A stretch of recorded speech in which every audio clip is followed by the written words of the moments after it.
Astaghfirullah. Bismillahirrahmanirrahim. Assalamualaikum warahmatullahi wabarakatuh.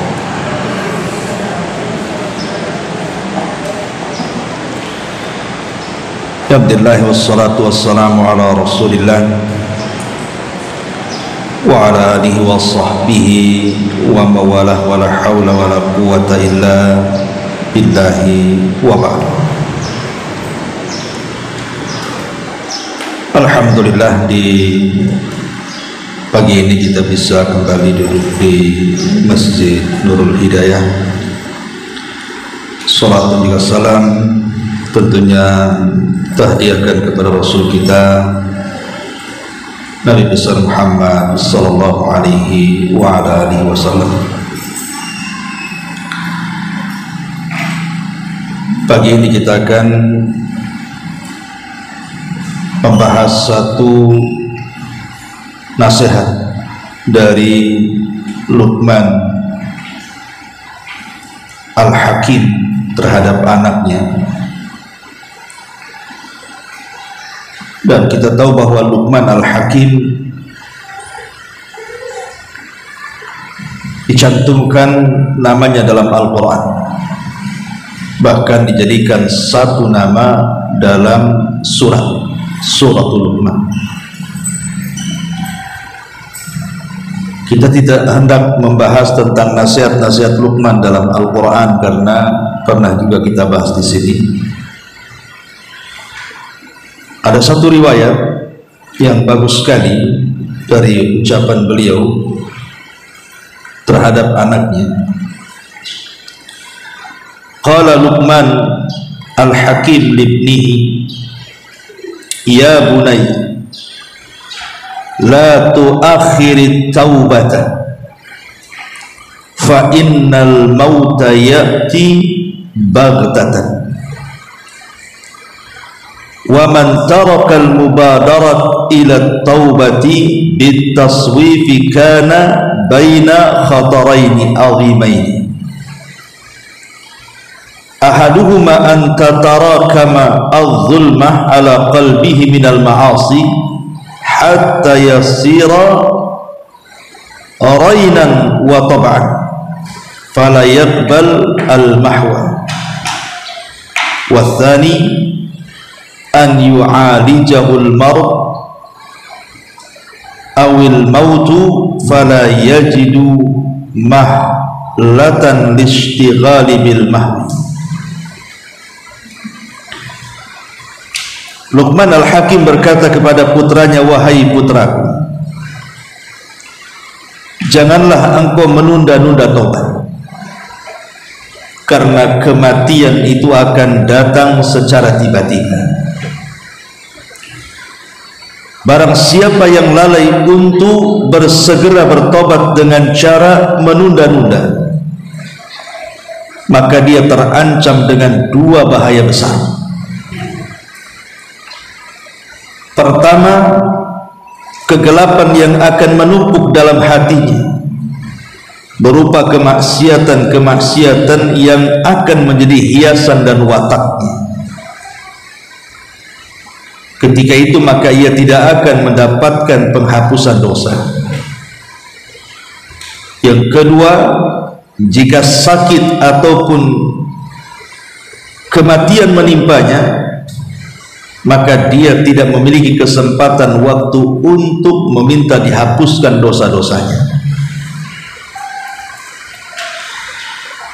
Ma'asyiral muslimat yang dimuliakan Allah Subhanahu wa taala, nasihat ini sangat berharga sekali bagi kita, bahwa jangan pernah menunda-nunda tobat. Karena at-taswif, kata para ulama, kalimat nanti-nanti, nantilah saya akan bertobat, nanti tunggu saya usia sekian, tunggu umroh, tunggu haji, tunggu ini dan itu. At-taswif ataupun mengucapkan nanti-nanti dalam bertobat itu memiliki bahaya yang luar biasa. Salah satunya adalah Luqman Al-Hakim mengatakan, karena seseorang itu tidak tahu kematiannya kapan. Jangan-jangan ketika dia terus mengatakan nanti akan bertobat, tiba-tiba ajal datang, sehingga tidak ada waktu untuk meminta dihapuskan dosanya, atau hati menjadi keras karena bertumpuknya maksiat, sehingga maksiat itu menjadi watak dia. Dan ini paling bahaya. Kalau sudah maksiat jadi wataknya, jadi kebiasaannya, dipastikan dia akan sulit untuk bertobat. Masyaallah muslimat yang dimuliakan Allah Subhanahu wa taala, apalagi kalau kita luaskan bahayanya. Disebutkan di dalam Al-Qur'an surah Al-Mu'minun ayat 99 sampai 100, hatta idza jaa ahadahumul maut qala rabbi irji'uni la'alli a'malu salihan fima tarak kalla innaha kalimatun huwa qailuha wa min waraihim barzakhun ila yaumin yub'atsun. Sampai apabila datang salah seorang dari antara mereka kematian, maka mereka mengatakan, ya Rabb, kembalikan aku ke dunia supaya aku bisa beramal saleh terhadap apa yang kutinggalkan dahulu di dunia. Tapi Allah mengatakan, innaha kalimatun huwa qailuha, itu kan hanya angan-anganmu saja. Tidak mungkin orang kembali setelah kematian, karena sudah ada barzah, dinding pemisah dari antara alam dunia dengan alam kubur. Artinya bahwa at-taswif, menanti-nanti taubat itu akan menjadi kerugian kelak setelah kematian. Bahkan diharamkan padanya banyak pahala. Karena Allah Subhanahu wa taala mengatakan, innal khasirina alladzina khasiru anfusahum wa ahlihim yaumal qiyamah ala innadz zalimina fi adzabin muqim. Karena orang-orang yang rugi adalah orang yang rugi terhadap diri mereka dan keluarga mereka, karena tidak ada pahala pada hari kiamat. Ketahuilah orang-orang zalim itu berada di azab yang sangat mengekalkan. Jadi di antara bahayanya adalah diharamkan pahala. Bahkan lebih daripada itu, kalau orang menumpuk-numpuk dosa, itu akan mempersulit taubat, sebagaimana orang kalau menumpuk-numpuk amalan tidak segera dikerjakan, maka akan mempersulit untuk melaksanakannya. Maka jangan pernah menunda-nunda taubat sehingga dosa tertumpuk-tumpuk. Ma'asyiral muslimat yang dimuliakan Allah Subhanahu wa taala, dalam istilah taubat ada dua kata yang sering disebutkan dalam Al-Quran. Pertama al-istighfaru, dan yang kedua at-taubatu. Istighfar dan juga taubat, apa bedanya? Apakah istighfar itu taubat, ataukah taubat itu istighfar, ataukah dua-duanya memiliki makna masing-masing? Karena dua kalimat ini selalu diulang dalam Quran, bahkan disebut satu nafas. Seperti Allah mengatakan dalam surah Hud ayat 3, wa anistaghfiru rabbakum summa tubu ilaihi, dan hendaklah mereka mengucapkan istighfar, banyak-banyak meminta ampun kepada Allah Rabb kalian, summa tubu, kemudian bertobat.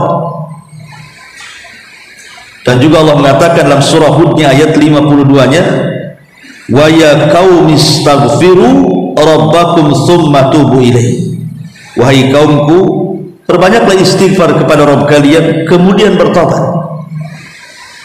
Seolah-olah ketika Allah pisahkan antara istighfar dengan tobat ini, bahwa istighfar sendiri, tobat sendiri. Lalu apa perbedaannya? Ma'asyiral muslimat yang dimuliakan Allah Subhanahu wa taala, Adapun taubat ini, kalau disebut kata at-taubah, berarti mencakup 3 waktu. Waktu yang sudah berlalu, waktu yang sedang dihadapi, dan waktu yang akan datang. Itu disebut taubat, berkenaan dengan waktu. Maksudnya apa? Kalau bicara waktu yang sudah berlalu, artinya itulah yang disebut dengan penyesalan dari maksiat. Jadi kita melakukan maksiat, kemudian setelah itu kita menyesal. Berarti menyesalnya ini berkaitan dengan maksiat yang sudah dilakukan. Adapun waktu yang sedang dihadapi adalah al-iqla' minadz-dzambi. Kita putuskan hubungan kita dengan dosa. Jangan sampai kemudian kita mengulang dosa itu. Adapun waktu yang akan datang bicara tentang azab, janji bahwa kita tidak mungkin mengulang kembali. Itulah disebut dengan at-taubah, menyesal dari dosa yang sudah berlalu, melepas dosa yang sedang dilakukan, dan berazam untuk tidak melakukan di masa mendatang.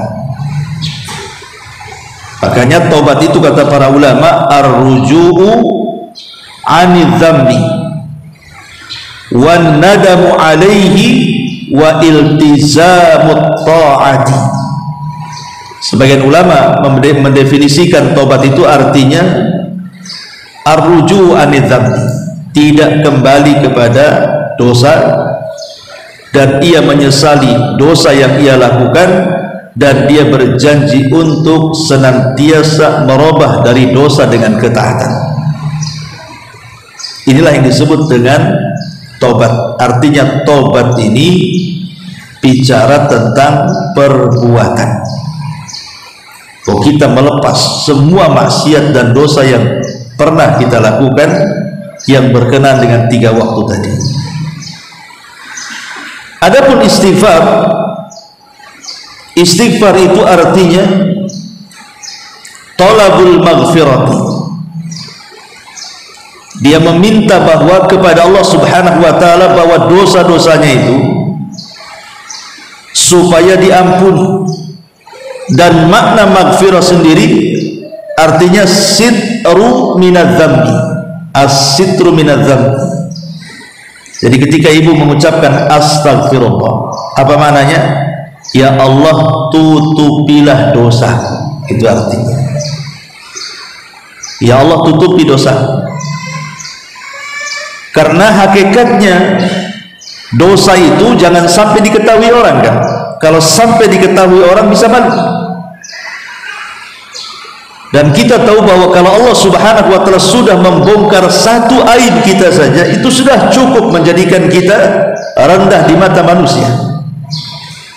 Makanya ketika kita memperbanyak istighfar itu maksudnya kita minta ditutupi dosa-dosa kita oleh Allah Azza wa Jalla. Dan yang kedua, minta agar kelak pada hari kiamat kita tidak diazab karena dosa kita. Jadi istighfar itu kalau ibu katakan astagfirullah, astagfirullah, maknanya apa? Maknanya 2. Ya Allah, tutupi dosa-dosaku. Ya Allah, janganlah kau azab karena dosa yang kulakukan. Berarti mana istighfar itu dalam, bukan hanya mengucapkan astagfirullah tapi tidak tahu maknanya. Dari sini penting kalau kita ini selalu terus mengucapkan astagfirullah, astagfirullah, karena kita hari-hari berbuat dosa. Apalagi terkadang kita ini punya dosa yang kalau diketahui orang kita akan marah. Seperti memang kita menggibah orang, tahu-tahu ketahuan kita menggibah dia dan dia marah kepada kita, terkadang kita marah. Atau mungkin kita melakukan maksiat yang tidak ada yang tahu kecuali kita dengan Allah, mungkin berzina, ya, mungkin minum khamr atau apalah namanya. Ketika ketahuan malulah kita. Lah dengan memperbanyak istighfar itu hakikatnya kita meminta kepada Allah agar dosa-dosa kita ditutupi dari mata-mata manusia, dan agar kelak pada hari kiamat Allah tidak mengadab lantaran dosa yang kita lakukan di dunia. Itulah beda antara at-taubah dan istighfar. Tetapi dua kalimat ini tidak boleh dipisah. Istighfar dan taubat itu tidak bisa dipisahkan. Lalu mana yang didahulukan, taubat atau istighfar? Kata para ulama, yang didahulukan adalah istighfar kemudian taubat. Itulah yang disebut dengan at-tasfiyatu wat-tarbiyatu, kata ulama. Tasfiyah itu artinya membersihkan, tarbiyah itu artinya mengisi. Dibersihkan dulu baru diisi. Dibersihkan dari keburukan, diisi dengan kebaikan. Istighfar ini artinya tasfiyah, membersihkan dosa. Kemudian at-taubah itu tarbiyah, mengisi dengan kebaikan. Makanya dahulukan istighfar kemudian tobat, karena tadi dalam surah Hud Allah mendahulukan kalimat istighfar kemudian tobat kan. Allah mengatakan wa anistaghfiru, berarti istighfar dulu, rabbakum, summa kemudian tubu, bertobatlah kalian. Maknanya ketika kita melakukan dosa, pertama kita minta kepada Allah Subhanahu wa taala agar dosa-dosa kita ini ditutupi dan diampuni. Bukan hanya diampuni, bukan hanya ditutupi, tapi diampuni. Dan kelak pada hari kiamat Allah tidak mengadab kita. Itu artinya membersihkan. Jangan ada dosa lagi di badan kita. Baru setelah itu taubat. Taubatnya tadi kembali kepada Allah dengan menyesal, dengan meninggalkan dosa dan mengisi dengan ketaatan. Makanya penting seseorang itu tasbih dan tarbiyah supaya bersih hatinya. Masyarul muslimat yang dimuliakan Allah Azza wa Jalla. Dan makna istighfar yang saya katakan tadi, bahwa ketika kita mengatakan astagfirullah, maknanya ya Allah tutupilah dosa-dosaku dan aib-aibku, serta ampunilah dosa-dosaku dan maksiat kepadamu, dan kelak pada hari kiamat janganlah kau azab diriku. Ini tertuang dalam sebuah hadis yang dikeluarkan Imam Bukhari. Innallaha yudnil mu'min fayadhu alaihi kanafahu wa yasturuhu fayaqulu ata'rifu dhanba kadza ata'rifu dhanba kadza fayaqulu na'am ay rabb hatta idza qarrarahu bi dhunubihi wa ra'a fi nafsi annahu halaka qala satartuha 'alaika fid dunya wa ana aghfiru halaka al-yawma wa yu'ta kitaba hasanatihi wa ammal kafir wal munafiq fayaqulul ashhad haula'i alladhina kadzabu ala rabbihim ala la'natullahi ala dhalimin. Sesungguhnya Allah ketika memanggil orang-orang yang beriman kemudian didekatkan kepada sisinya, maka Allah Subhanahu wa taala mulai menutup dosa-dosanya dari pandangan manusia. Jadi ini peristiwanya di padang mahsyar. Allah panggil seorang mukmin kemudian diletakkan di sampingnya, kemudian ditutup dosanya dari manusia sehingga dia tidak malu. Kemudian Allah bertanya kepada orang mukmin ini, bukankah engkau telah melakukan dosa ini dan itu? Dia mengatakan, iya, aku melakukannya, dosa ini dan itu. Bukankah engkau sudah melakukan dosa ini dan itu? Ya, aku sudah melakukan dosa ini dan itu. Maka Allah Subhanahu wa taala mengatakan, dulu di dunia kututup aib, tidak ada yang tahu dosa-dosa, dan sekarang aku akan ampuni dosa-dosamu, artinya engkau tidak akan diazab. Dari sini kita tahu bahwa mana istighfar itu, ketika kita katakan astagfirullah, artinya kita minta ditutup dosa dan aib kita dari pandangan manusia, kemudian minta diampuni dosa-dosa kita, dan pada hari kiamat kita minta kepada Allah agar tidak diazab. Masyarul muslimat yang dimuliakan Allah Azza wa Jalla, apa sih syarat taubat itu? Ulama mengatakan syarat taubat itu adalah Syarat tobat itu ada 6. Pertama, al-Islam wal ikhlas. Harus Islam. Orang kafir mau jungkir balik tobat pun gak akan diampuni, karena syaratnya harus Islam, kemudian ikhlas. Kalau tobat tidak ikhlas berarti bukan karena Allah tobatnya. Maka ini syarat pertama, harus Islam dan harus ikhlas. Kemudian yang kedua, al-azmu ala adami muawadati dzambi.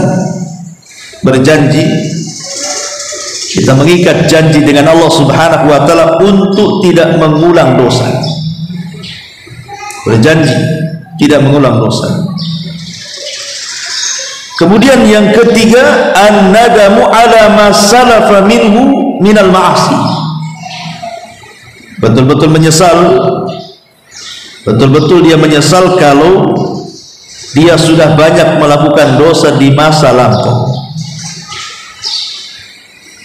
Kemudian yang keempat, al-azmu ala adamir ruju'i ilaih. Berjanji untuk tidak mengulang. Kemudian yang kelima, antakuna taubatu fi zamani qabuliha. Tobat itu harus pada waktu diterimanya. Kapan itu? Sebelum nyawa di tenggorokan dan sebelum matahari terbit dari arah barat. Dan yang terakhir, kalau memang dosa itu berkaitan dengan hak manusia, maka kembalikan haknya, baru taubatnya akan diterima. Inilah yang disebut dengan syurutut taubah. Adapun keutamaan taubat dan istighfar sendiri banyak. Saya akan rinci satu-satu. Pertama, keutamaan taubat dulu, baru kita bicara istighfar. Yang pertama, bahwa taubat itu tariqun ila mahabbatillah, jalan untuk mendapatkan kecintaan Allah Subhanahu wa taala. Innallaha yuhibbu tawwabin, karena Allah suka dengan orang-orang yang bertobat. Dan tidak mungkin orang bertobat kecuali berbuat dosa, kan itu. Yang kedua, tariqun ilal jannah. Taubat sendiri adalah jalan menuju surga. Illa man taba wa amana wa amila salihah fa ulaika yadkhulunal jannah. Kecuali orang-orang yang bertobat, beriman dan beramal saleh, maka mereka masuk surga, kata Allah. Yang ketiga, at-taubatus shadiqatu yubaddilullahu bihas sayyiatil hasanah. Taubat yang jujur itu akan menggantikan semua keburukan dengan kebaikan. Jadi kalau kita betul-betul bertobat, Allah akan hilangkan di badan kita ini keburukan dan Allah akan isi dengan kebaikan. Karena Allah yang mengatakan di dalam Al-Qur'anul Karim, illa man taba wa amana wa amila salihan fa ulaika yubaddilullahu sayyiatihim hasanat. Kecuali orang yang bertobat, beriman, beramal saleh, maka mereka lah orang-orang yang Allah akan tukar keburukan-keburukan mereka dengan kebaikan. Kemudian yang keempat, sababun fin syirahi sadri, sebab lapangnya dada dan sebab baiknya jiwa. Jiwanya baik, dadanya lapang, itulah orang-orang yang bertobat. Bahkan lebih daripada itu, para malaikat pemikul arasy yang ada di langit sana, dan mereka adalah malaikat-malaikat dari deretan malaikat paling mulia di hadapan Allah. Mereka akan memintakan ampun akan dosa-dosa orang yang bertobat kepada Allah.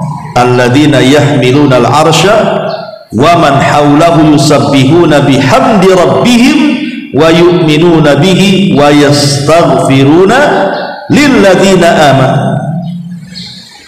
Rabbana wasi'ta kulla syai'in rahmatan wa ilma faghfir lilladzina tabu. Para malaikat yang memikul arsy dan malaikat-malaikat di sekitarnya, mereka bertasbih dengan memuji Allah, dan mereka beriman dan memintakan ampun kepada orang-orang yang beriman, seraya mengatakan, ya Allah, rahmatmu sungguh luas atas segala sesuatu, begitu juga pengetahuan, maka ampunilah bagi orang-orang yang tobat kepada. Jadi malaikat-malaikat arsy akan mengatakan, ya Allah, ampunilah dosa-dosa orang-orang yang bertobat kepada. Luar biasa. Kemudian juga yang keenam, taubat itu maftuh. Artinya taubat itu masih terbuka selama matahari belum terbit dari arah barat. Artinya masih banyak kesempatan. Allah masih memberikan kesempatan waktu. Coba bayangkan, matahari dari arah barat saja, itu kan satu di antara tanda-tanda kiamat besar.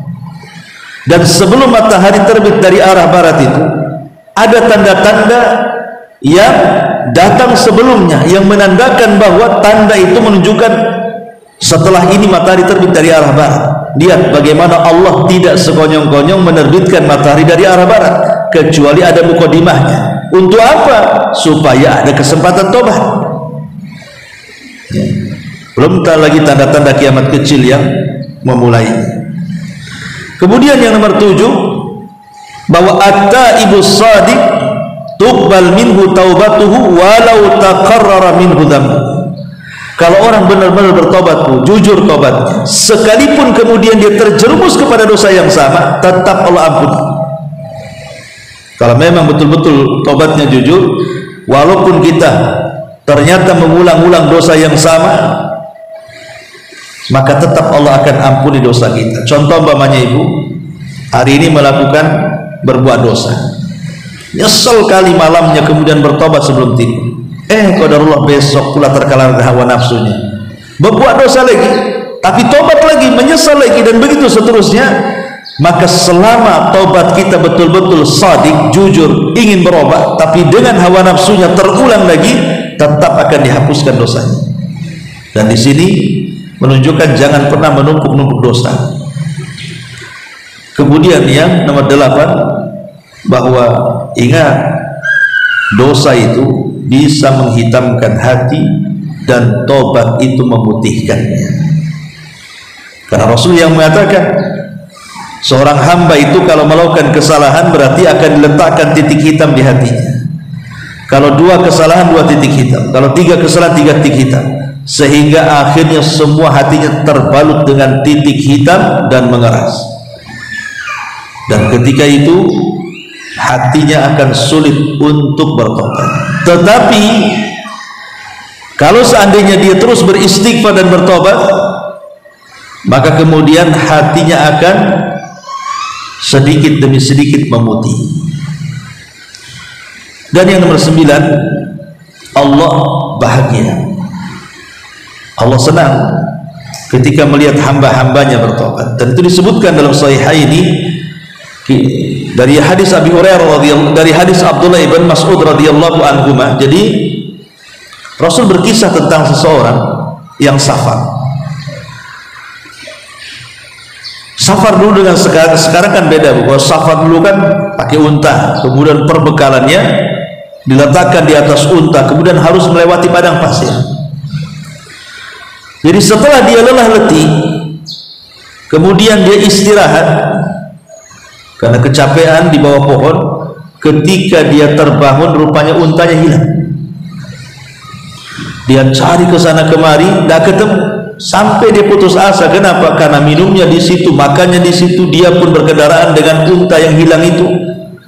Hampir putus asa, dah mati aja aku di sini katanya.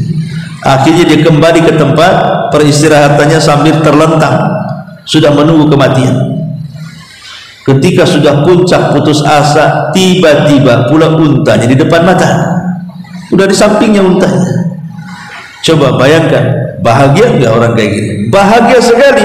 tapi Rasul mengatakan Allah lebih bahagia dengan orang yang bertobat dibandingkan orang ini dengan untanya. Jadi tobat itu membahagiakan Allah. Kemudian yang nomor 10, bahwa al-hasanatu tamhus sayyi'ah,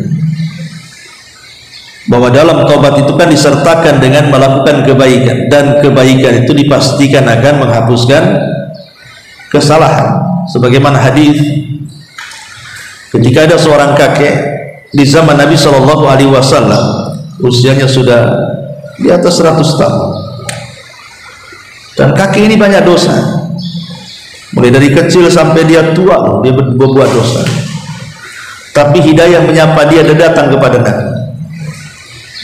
Dan dia mengatakan, ya Muhammad, afi dinika taubah. Ada enggak dalam agama wahai Muhammad orang sepertiku ini bisa diampuni dosanya? Laqad fa'altu dzamban adzim. Aku sudah banyak melakukan dosa, katanya, yang kalau seandainya aku bagi-bagikan dosa itu cukup menghancurkan sebuah negeri. Maka Nabi SAW mengatakan, ada, bersyahadatlah untuk. Kata orang ini mengatakan, apakah cukup bersyahadat saja? Ya, cukup bersyahadat. Maka dia mengatakan, asyhadu an la ilaha illallah wa asyhadu annaka rasulullah. Maka Rasul mengatakan, Allahu akbar ya fulan, innal islam yahjubu ma qabla. Dengan masuknya kau ke dalam Islam, maka Islam itu menghalangi semua dosa yang pernah kau lakukan. Maka kakek ini bertakbir, Allahu akbar. Kata Rasul, sungguh Allah sudah mengganti keburukan dia dengan kebaikan. Ma'asyiral muslimin yang dimuliakan, muslimat yang dimuliakan Allah Subhanahu wa taala. Inilah di antara keutamaan taubat. Adapun keutamaan istighfar, pertama, istighfar itu adalah sifatnya para nabi dan rasul. Nabi Allah Adam alaihi salatu wassalam dan juga Hawa ketika melakukan dosa memakan buah larangan, dosanya Nabi Adam itu satu, diusir pula dari surga. Dosa kita banyak, pengen pula masuk surga. Itulah bedanya kita dengan Nabi Adam. Jadi ketika Adam itu diusir oleh Allah dari surga, ada yang mengatakan dalam sejarah Adam di Sri Lanka diturunkan, Hawa di Jeddah, iblis di lautan, kan itu. Ketika kedua manusia mulia ini kemudian saling mencari, kemudian berjumpalah di Arafah. Maka Allah Subhanahu wa taala ajarkan kepada Adam kalimat taubat. Fatalaqqa Adam mir rabbih kalimat. Maka Allah ajarkan kepada Adam beberapa kalimat taubat, dan inilah kalimat yang pertama yang Adam ucapkan di bumi setelah perjumpaan dia dengan Hawa. Apa kalimat itu? Rabbana zalamna anfusana fa illam taghfir lana wa tarhamna lanakunanna minal khasirin. Ini kalimat pertama di permukaan bumi yang diucapkan manusia, kalimat taubat. Jadi taubat itu adalah sifatnya para nabi. Dan ketika Adam alaihi salatu wassalam mengucapkan kalimat ini, fataba alaihi innahu huwat tawwabur rahim, langsung Allah terima taubatnya. Kemudian juga yang kedua, Nabi Ibrahim alaihi salatu wassalam ketika dia membangun Ka'bah bersama Ismail, kemudian setelah selesai pembangunannya, apa kata Ibrahim? Rabbana waj'alna muslimaini lak wa min dzurriyyatina ummatan muslimatan lak wa arina manasikana. Syahidnya di sini, wa tub alaina. Ya Allah, aku bertobat kepada subhanallah. Nabi Ibrahim ini tidak melakukan kejahatan. Justru yang ia lakukan itu membangun Ka'bah atas perintah Allah, dibimbing langsung oleh Allah. Tapi setelah dia menyelesaikan bangunan yang merupakan perintah Allah, dia pun masih mengucapkan wa tub alaina, ya Allah aku bertobat. Kata para ulama salaf, ya, itulah bedanya kita dengan para ulama salaf, dengan para sahabat, dengan orang-orang soleh. Kalau mereka beramal soleh, mereka langsung bertobat karena takut amal soleh yang mereka lakukan itu tidak diterima. Tapi kita ini orang-orang belakangan banyak melakukan dosa tapi aman dari azab Allah Azza wa Jalla, merasa aman dan tidak pernah takut dengan azab Allah. Kalau dulu takutnya bukan karena maksiat, tapi takutnya karena amal takut tidak diterima. Kalau sekarang tidak ada takut walaupun dia maksiat. Ini kan terbalik-balik, ya kan? Itulah bedanya orang dulu dengan Allah. Ibrahim mengajarkan seperti itu. Dia takut kalau seandainya amalan yang sudah dia lakukan tidak diterima, makanya dia mengatakan wa tub alaina. Kemudian Nabi Musa alaihi salatu wassalam yang ketiga, saat dia mengatakan kepada Allah, Rabbi arini anzur ilaika, ya Rabb, sekali-kali tampakkanlah wajah biar aku bisa melihat. Tapi Allah mengatakan lantarani, Musa, kau tidak mungkin melihatku. Tetapi kalau engkau maksa juga, maka Allah mengatakan walakin zur ilal jabal, kau lihatku bukit batu itu, bukit Tursina, fa in istaqarra makanah fasawfa tarani. Kalau aku menampakkan zatku kepada batu itu, batu tidak bergeming dan tidak hancur, pasti kau akan melihat. Falamma tajalla rabbuhu lil jabali ja'alahu dakka, ketika Allah menampakkan zatnya kepada gunung itu, hancur gunung itu, berkeping-keping. Wa kharra Musa sa'iqa, Musa langsung pingsan karena kagetnya dengan hancurnya gunung itu. Falamma afa, ketika Musa sadar, qala, dia mengatakan subhanak tubtu ilaika wa ana awwalul muslim, maha suci engkau ya Rabb, aku bertobat kepadamu dan saya orang yang pertama kali berserah diri. Nabi Musa alaihi salatu wassalam bertobat kepada Allah Azza wa Jalla. Itu para nabi. Bahkan Nabi sallallahu alaihi wasallam mengucapkan istighfar itu paling tidak 70 sampai 100 kali dalam satu hari satu malam. Mereka para nabi dijamin surga, tapi mereka beristighfar terus-terusan. Kita yang tidak dijamin surga saja malas pula beristighfar. Ini gimana ceritanya? Ini yang pertama. Yang kedua, istighfar itu mampu mendatangkan barokah rizki. Orang yang banyak istighfar itu mampu mendatangkan barokah rizki. Makanya ada seorang saya bercerita, dia punya murid paling miskin dari semua murid-muridnya.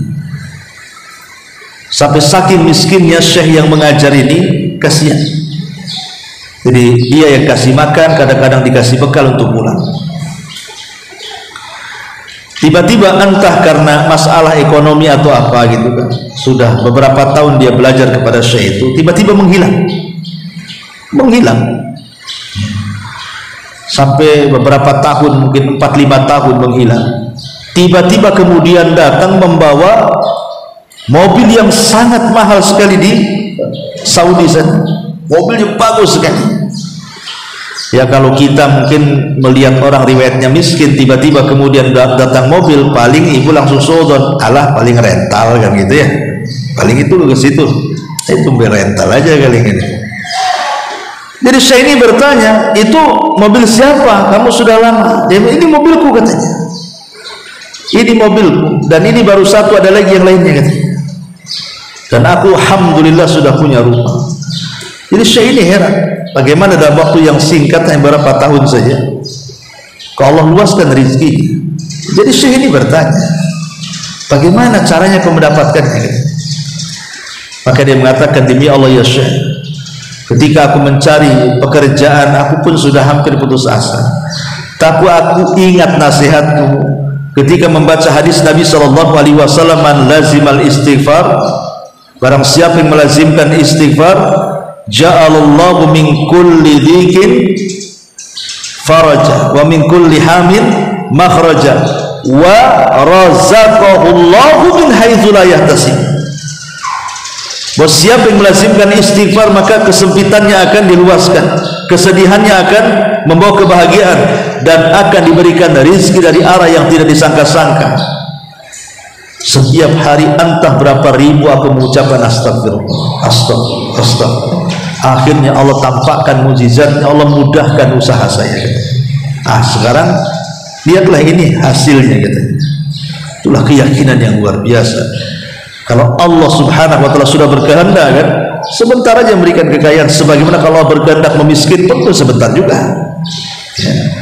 Maka istighfar ini juga bisa membawa berkah rezeki. Salah satunya adalah inzalul matari, bisa menurunkan hujan. Makanya Allah subhanahu wa ta'ala berfirman dalam surah Hud ayat 52, kan, wa ya qaumi istaghfiru rabbakum tsumma tubu ilaihi yursilis sama alaikum midrar. Wahai kaumku, beristighfarlah kepada Rabb kalian, bertobatlah kepada Allah, Allah akan turunkan hujan kepada kalian. Allah akan turunkan hujan, dan hujan itu dari air, dan air itu yang menghidupkan segala sesuatu, berkah jadinya. Itu keutamaan istighfar. Kemudian yang ketiga, keutamaan istighfar itu Allah akan liputi rahmat dan kasih sayang.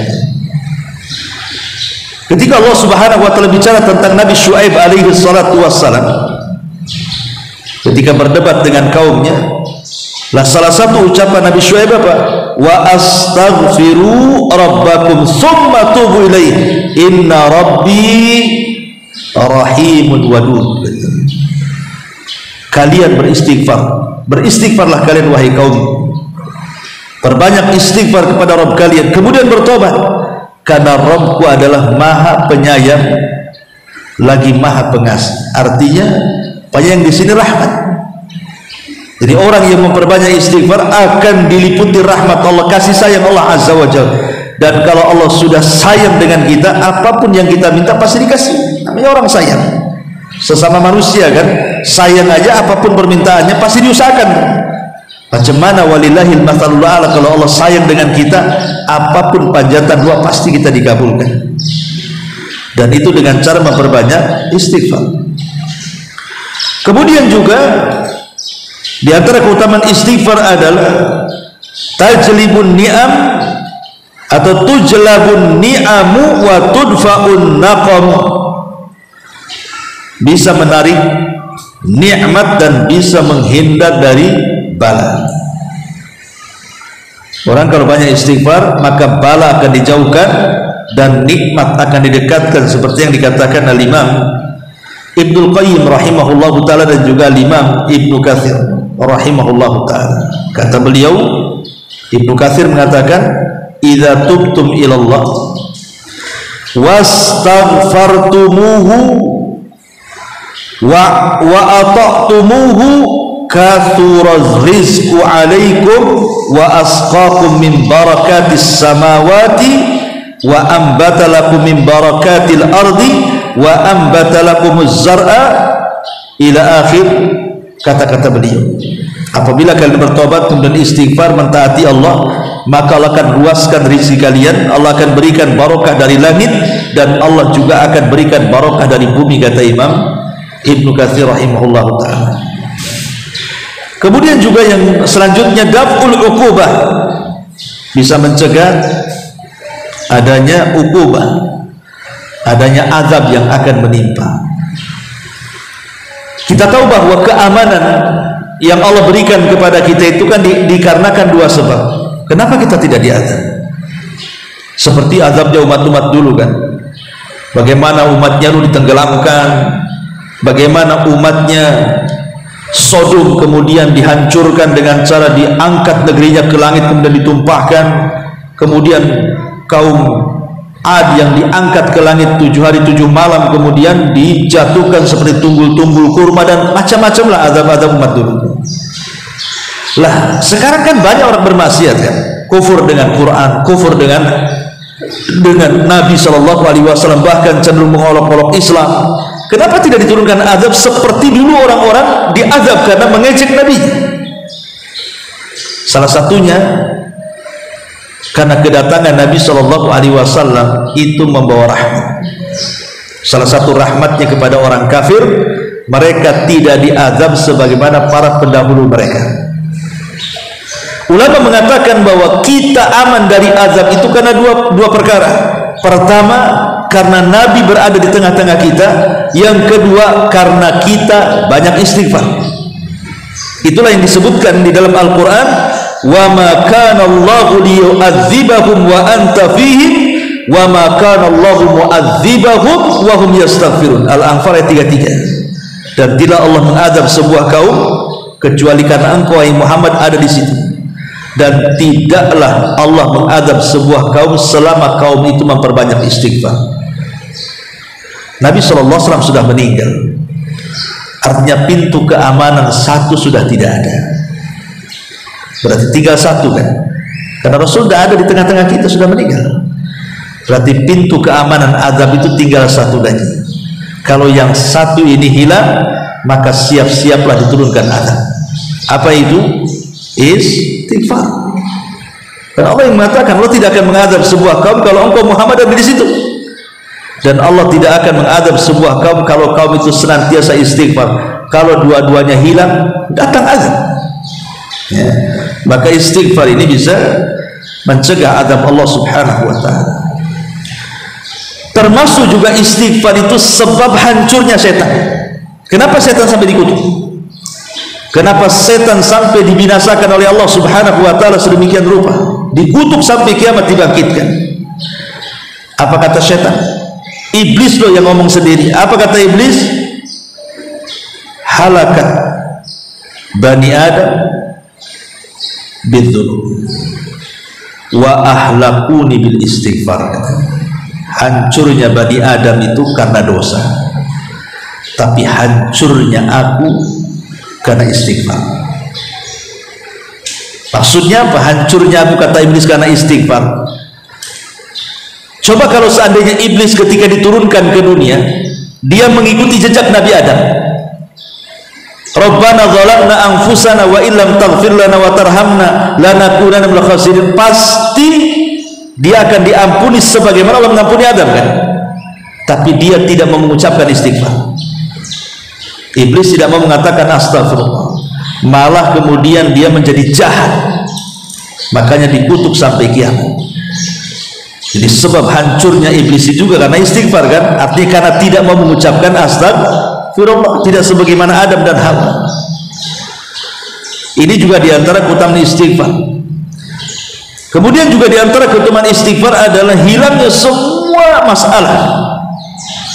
Man lazimal istighfar ja'alallahu min kulli dhikin faraja, ja'alallahu min kulli hamin faraja wa min kulli dhikin makhraja wa razaqahullahu min haitsu la yahtasib. Siapa yang melazimkan istighfar, Allah jadikan setiap kebingungannya kebahagiaan, setiap kesulitannya kelapangan. Artinya kalimat kebingungan itu karena banyak masalah. Orang bingung karena banyak masalah. Makanya saya nasihatkan, kalau ada masalah apa saja, langsung istighfar. Istighfar. Boleh jadi masalah itu datang karena dosa. Kita banyak dosa, akhirnya dibuat masalah oleh Allah kan. Maka untuk menghilangkan masalah-masalah itu, atau minimalnya mengurainya sedikit demi sedikit masalah itu dengan istighfar. Dan tentu juga istighfar bisa melapangkan dada, karena istighfar bagian daripada zikir. Ala bi dzikrillahi tatmainnul qulub. Ingatlah dengan zikir kepada Allah tenanglah hati. Lalu kapan ibu itu harus istighfar? Waktunya kapan? Tempatnya di mana? Jadi waktu-waktu dan tempat-tempat istighfar itu yang paling afdol itu kapan? Ya. Yang pertama setelah berwudu. Setelah berwudu, kata Nabi SAW, man tawadda'a faqala subhanakallahumma wa bihamdika asyhadu an la ilaha illa anta astaghfiruka wa atubu ilaika, kutiba fi rikin thumma ju'ila fi tabi thumma yuksaru ila yaumil qiyamah. Kata Nabi SAW, siapa yang berwudu kemudian membaca subhanakallahumma bihamdika asyhadu an la ilaha illa anta astaghfiruka wa atubu ilaik.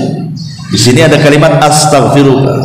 Arti istighfar itu dibaca selepas wudu. Yang kedua, inda dukhulil masjid, ketika kita masuk masjid. Karena Nabi SAW mengatakan, ataupun Fatimah bintu Rasulillah bercerita, kana Nabi sallallahu alaihi wasallam idza dakhala al-masjid shalla 'ala Nabi sallallahu alaihi wasallam wa qala rabbi ighfirli dhunubi waftah li abwaab rahmati. Rasul itu kalau masuk masjid doanya apa? Pertama kali istighfar dulu kan, rabbi firli, ya Allah ampuni dosaku, baru waftah li abwaab rahmati, bukakan pintu rahmatmu. Kalau keluar juga sama, ibu keluar dari masjid ini, doanya apa? Rabbighfirli, ya Allah ampuni dosa-dosaku, waftah li abwaaba fadli, bukalah pintu karuniamu. Jadi keluar ataupun masuk dimulai dengan Rabbighfirli, arti istighfar.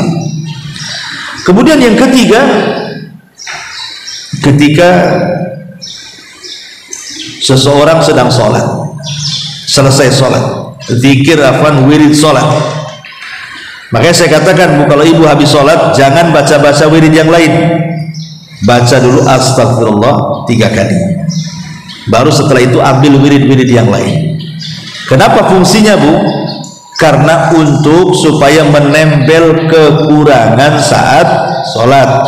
Namanya ibu sholat itu kadang menghayal, kadang melamun, kadang ada yang disebut dengan khusyuk nifak, nampak badannya khusyuk, otaknya pula kemana-mana. Mungkin habis bertengkar dengan suaminya kan ibu kacau tuh sholatnya. Sholatnya betul-betul, rupanya lagi melamun dia. Ya, orang sujud sudah bangkit dia terus sujud sampai salam. Kan ada orang saking bukan tidur, pusing gitu ya. Ya, jadi ada orang yang khusyuk nifak nggak bergerak tapi otaknya kemana-mana. Makanya kemudian terkadang sholat itu dilalaikan dengan banyak perkara, sebagai penebusnya maka bacalah istighfar dalam wirid sholat. Itulah fungsi istighfar setelah sholat itu, untuk menempel yang kurang-kurang dalam sholat. Kemudian juga ketika hendak tidur, kita juga beristighfar. Karena Nabi SAW mengatakan, man qala hina ya'wi ila firashi astaghfirullah alladzi la ilaha illahu al-hayyul qayyum wa atubu ilaih 3 marrat ghafarallahu lahu dzunubahu wa in kana mithla zabadil bahri. Kata Rasul, kalau ibu mau tidur kemudian ibu baca astagfirullah, baca istighfar dulu, astagfirullah alladzi la ilaha illahu al-hayyul qayyum wa atubu ilaih. Ini kan semua lafaz istighfar ini. Apa kata Rasulullah? Maka Allah akan ampuni dosa-dosanya walaupun sebanyak buih di lautan. Jadi tempat-tempat istighfar ya menjelang tidur. Kemudian juga tempat-tempat istighfar yang paling afdal adalah ketika Allah bangunkan ibu di pertengahan malam atau di sepertiga malam. Kenapa? Karena Allah turun, dan Allah yang mengatakan kan, man yas'aluni fa'utiyah, siapa yang meminta aku kasih, wa man yad'uni fa'astajibah, siapa yang berdoa aku kabulkan, wa man yastaghfiruni fa'aghfirlah, siapa yang minta ampun ku ampuni. Maka kalau ibu dibangunkan tengah malam atau di sepertiga malam, maka yang dibanyakin wiridnya adalah dengan cara astagfirullah, astagfirullah. Karena itu waktu Allah mengampuni dosa kita. Ini juga diantara waktu-waktu membaca istighfar. Termasuk juga kalau ibu takdirkan setelah wukuf haji, ya, ibu wukuf, setelah wukuf kemudian pulang, ya, tawaf wada gitu ya, maka di situ juga dianjurkan istighfar setelah ifadah dari Arafah. Itu diantara tempat-tempat istighfar. Dan istighfar juga dilakukan ketika selesai bermajlis. Selesai bermajlis taklim atau majlis apa aja lah, Ya, karena kalau kita membaca doa kafaratul majlis itu kan isinya istighfar. Kafaratul majlis itu subhanakallahumma subhanaka rabbana wa bihamdika la ilaha illa anta astaghfiruka wa atubu ilaik. Ini kan juga istighfar isinya kafaratul majlis itu. Maka ini juga tempat kita untuk beristighfar.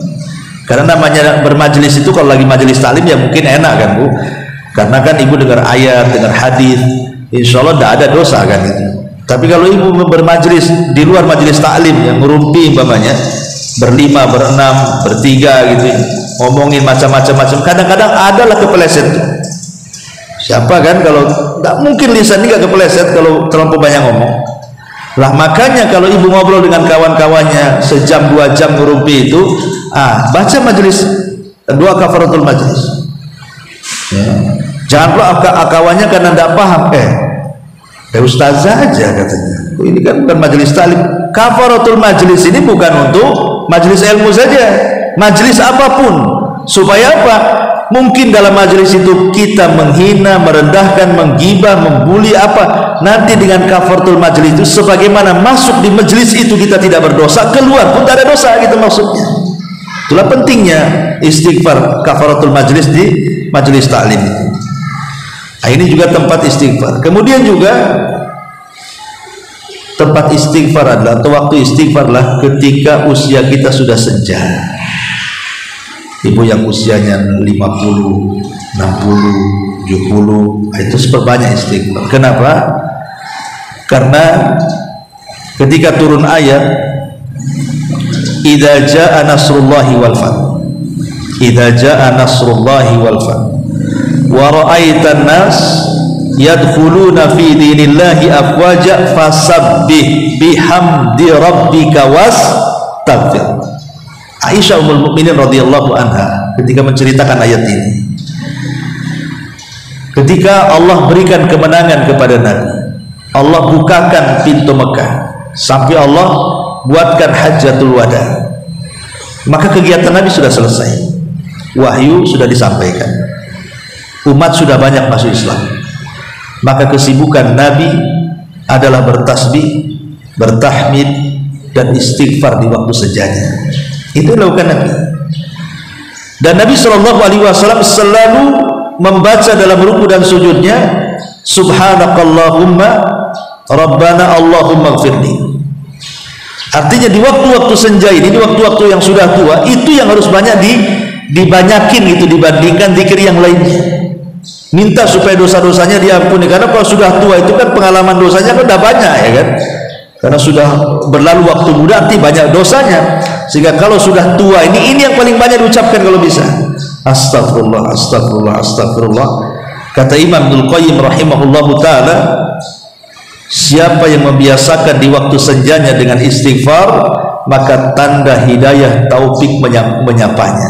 Artinya tanda-tanda ibu itu dapat taufik, dan taufik itu datang dari Allah bukan dari kita ya.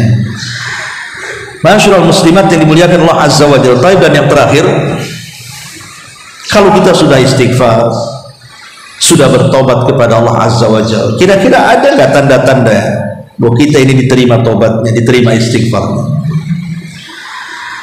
Sebagian ulama mengatakan ada tanda-tanda yang disebut dengan alamat qabulit taubah. Alamat tanda ibu itu diterima tobat, diterima istighfarnya.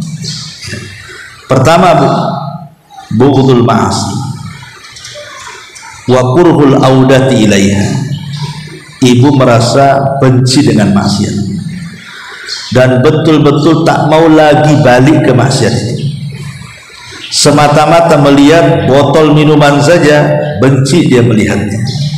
Namanya dia dulunya peminum, kemudian tobat, nampak nih kok ada botol minuman di jalan gitu, entah ditaruh siapa, entah digeletakkan siapa, langsung benci, lihat botolnya aja pun benci. Itu betul-betul tanda. Karena ada orang-orang yang sudah bertobat tapi dia belum bisa benci dengan maksiat. Dia nggak mau melakukan maksiat karena tahu itu maksiat, tapi benci tak bisa. Bahkan yang ada kepengen tapi karena takut dosa tak bisa melakukannya Contoh namanya orang yang dulunya minum khamr, kemudian bertobat, memang nggak mau dia minum khamr, tapi kalau tengok botol teringat tuh, enak juga minum khamr itu sebenarnya, cuma saya tak mau lah, kan gitu ya. Masih pula memuji khamr enak, tapi saya tak mau, itu dosa. Itu belum, alamat tobatnya belum ada tuh. Kenapa? Karena belum ada kebencian di situ, betul-betul benci. Ini yang pertama. Yang kedua, nampak dari istiqomahnya, nampak dari istiqomah, betul-betul dia istiqomah di atas ketaatan, itu alamat diterima tobat. Kemudian yang ketiga, ada perasaan penyesalan yang luar biasa karena maksiat yang pernah dilakukan. Kadang kalau dia ingat maksiat menangis, ingat maksiat sedih, kenapa aku dulu kayak gini, kenapa dulu nggak begitu. Itu disebut nafsul lawamah, hatinya mencela kepada maksiat, kenapa dan kenapa ya. Tetapi ingat, lawamah juga ada dua macam kan Bu. Ada hati lawamah itu yang dicela kemaksiatannya, dan itu hati yang akan masuk kepada mutmainnah. Tapi kalau yang dicela kebaikannya, berarti hatinya akan turun kepada nafsu ammaratin bisu, nafsu yang menyuruh untuk melakukan kejahatan. Contoh, ibu melakukan maksiat, ya tadi akhirnya menyesal sampai nangis, ya hatinya mencela, kenapa aku tadi maksiat, kenapa aku tadi maksiat ya. Ini namanya lawamah yang baik, karena dari sini akan menjadi mutmainnah. Tapi ada lawamah yang tercela, ibu sedekah 5 juta sampai di rumah, kenapa 5 juta, kenapa nggak 1 juta saja lah. Ini namanya apa? Mengungkit-ungkit sedekah kan. Sudah kasih 5 juta sampai di rumah mikir, kenapa nggak 1 juta saja, kenapa, nyesel aku. Nah, ini nanti turun tuh derajatnya ke amaratun bisu ya. Maka kalau dia menyesalnya karena perbuatan dosa, apabila dia bangun tengah malam, dia sampai bisa mencucurkan air mata, sebagaimana Rasul mengatakan, wa rajulun dzakarallah fa fadat aina, seorang laki-laki yang bercucuran air mata karena mengingat akan dosa-dosanya, maka inilah tanda-tanda orang itu diterima tobatnya. Dia bisa ya, penyesalan yang luar biasa. Kemudian yang keempat ya, bahwa tanda diterima tobatlah hubbu mujalasatis salihin, cinta untuk duduk bersama orang-orang yang baik, yang soleh, dan benci dengan orang-orang jahat. Tidak mau dia, ayolah ke sana, malas, digibah aja di situ, dia tidak mau. Bagus saya perlu hidayah ngaji. Nah, jadi dia maunya duduknya sama orang-orang baik saja, sama orang-orang gak baik gak mau dia ya. Kemudian juga al-atharul ladzi yajiduhu ta'if fi hayatihi min barakatin fi malihi wa ahli wa auladihi. Nampak berkahnya. Pokoknya setelah kemudian ibu bertobat, betul-betul tobat, nampak berkah di keluarga. Nampak gitu, tengok anak-anaknya baik-baik gitu. Pasangannya makin baik, soleh dan soleha, usahanya juga makin baik ya, walaupun tidak kaya tetapi cukuplah, berkah lah istilahnya kan. Nah, itu juga salah satu tanda yang tampak. Yang terakhir juga mulazamatul istighfar wa du'a. Ketika setelah dia bertobat, dia tidak henti-hentinya membanyak istighfar dan juga bertobat, maka itu juga diantara diterimanya tobat. Wallahu a'lam bishawab. Ini diantara perkataan Luqmanul Hakim tentang jangan kita menunda-nunda taubat. Baik, sampai di sini kita buka saja.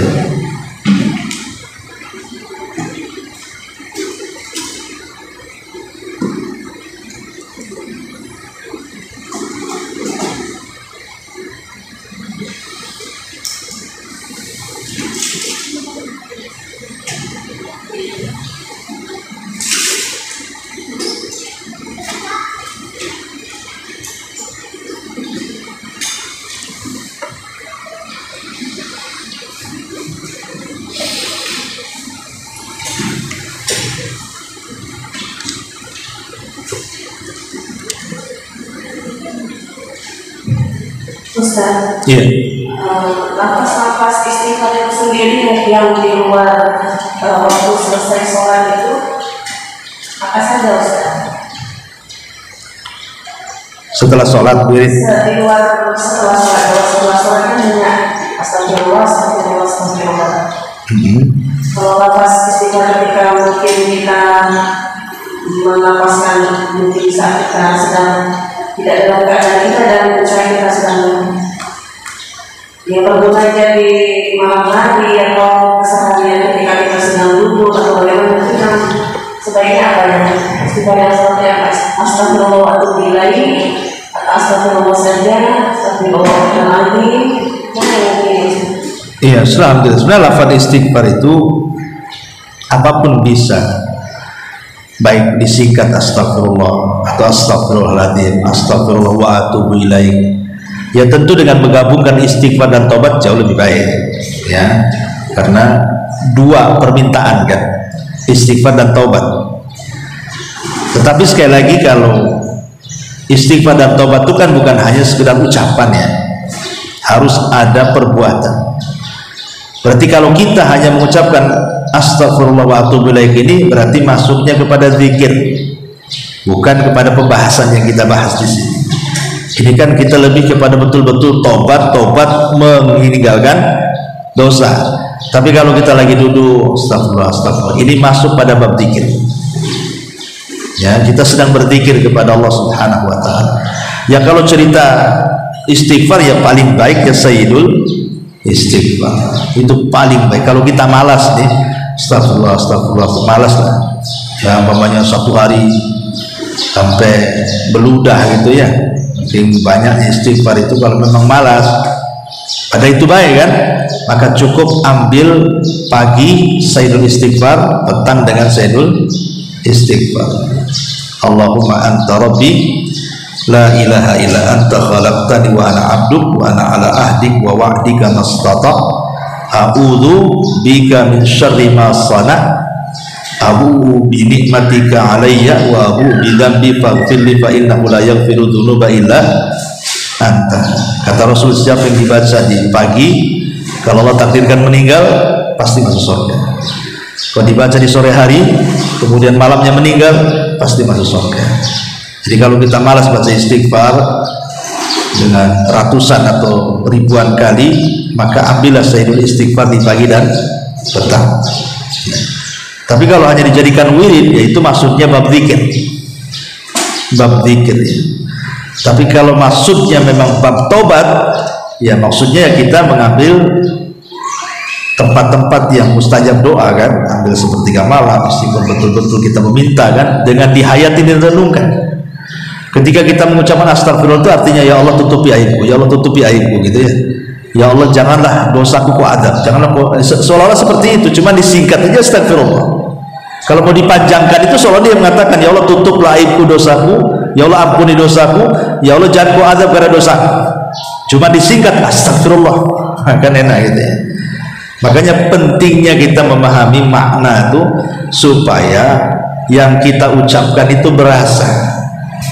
Seperti kita sholawat kan, Allahumma sholli ala Muhammad. Loh kalau ibu tidak tahu maknanya kan nggak berasa. Oh ternyata sholawat ini artinya ya Allah pujilah nabiku di langit sana di depan para malaikat. Nanti kalau kita ngomong sholawat satu kali, Allah akan memuji kita 10 kali di hadapan malaikatnya lagi. Kan makin semangat kita. Berarti kalau kita kata Allahumma sholli ala Muhammad, Allah sedang memuji-muji nama kita 10 kali di hadapan seluruh malaikat yang di langit kan. Semangatlah kita ini sholawat. Lah sama dengan istighfar juga, kalau kita nggak paham maknanya gimana mau semangat istighfar. Nah, itulah makanya kenapa memahami makna itu supaya berasa. Karena terkadang Bu, contoh nih, ibu melakukan kesalahan, suami melarang sesuatu, ibu melakukan takut ketahuan suami kan itu ya. Gimana caranya supaya nggak banyak istighfar lah kan itu, supaya Allah tutup aib kita dari orang lain kan gitu fungsinya. Nah, seperti itu. Tapi kalau Allah takdirkan dibuka juga udah takdir berarti. Bukan bilang ini enggak manjur istighfar. Enggak, udah takdirnya kan. Memang Allah tidak redha dengan perbuatan ibu. Wallahu a'lam. Iya. Baik, ibadah tutup. Subhanallah, hamdika, asyhadu an la ilaha illa anta, astaghfirullah wa atubu ilaik.